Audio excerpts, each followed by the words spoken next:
बिस्मिल्लाहिर रहमानिर रहीम। हमज़ा साहब कराची से पूछते हैं रोबोट्स बनाने का हुक्म।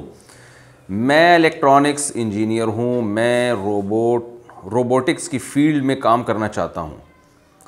क्या रोबोटिक और आर्टिफिशियल इंटेलिजेंस में मुसलमानों के लिए काम करना जायज़ होगा? ऐसे रोबोट्स जिनकी बाकायदा आँखें और हाथ भी होते हैं मसनूई, क्या ऐसे रोबोट्स बनाना जायज़ है? देखिए, हाथ बनाना तो वैसे ही जायज़ है, मसला आता है चेहरे का। तस्वीर वाला चेहरा ये बिला ज़रूरत शदीदा बनाना जायज़ नहीं है, लेकिन रोबोट का जो चेहरा होता है वो इंसानों की से मैच नहीं कर रहा होता। अगरचे वो आंखें होती हैं, लेकिन वो बिल्कुल एक ऐसी होती, जो हमने रोबोट्स देखे हैं वो इंसानी आँख की तरह नहीं होती, ना उसकी नाक इंसानी नाक की तरह होती है। एक बिल्कुल साफ़ पता चल रहा होता है एक मशीन है, तो इसलिए, और उसकी ज़रूरत भी है रोबोट की, उससे बहुत से काम लिए जाते हैं, तो उसका बनाना जायज़ है। इंशाअल्लाह कोई गुनाह नहीं होगा, अल्लाह ने चाहा तो।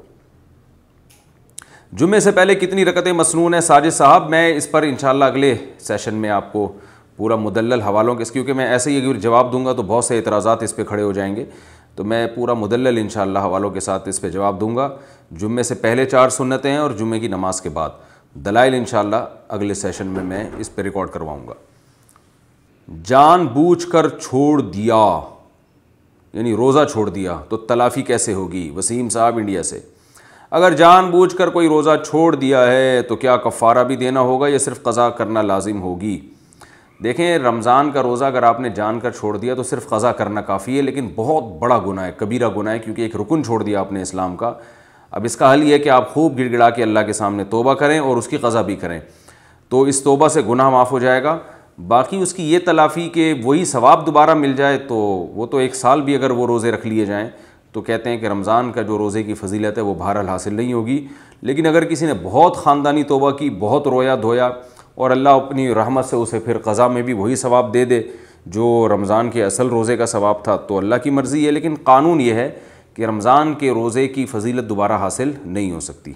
बैरून मुल्क वाले शादी कैसे करें? मैं दुबई में जॉब करता हूँ, शादी की वजह से परेशान हूँ। अगर मैं कराची में शादी करता हूँ तो बीवी साल भर तक मेरे बग़ैर रहेगी, और अगर मैं दुबई में कर लेता हूँ तो माँ बाप नाराज़ होते हैं। इस सूरत में मुझे क्या करना चाहिए? मोहम्मद अलीम कराची। भाई, अपने वालिदैन को समझाना चाहिए, मनाना चाहिए। अब्बा क्या हो गया? देखो, दुबई का माहौल इतना ख़राब है, मैं कैसे यहाँ बीवी के बग़ैर रहूँ, और मैं वहाँ शादी करके यहाँ बीवी को ला नहीं सकता, तो फिर मैं अगर बीवी को ले आऊँगा तो आपका ख़र्चा कौन उठाएगा? फिर सारा तनख्वाह तो मेरी बीवी में निकल जाएगी।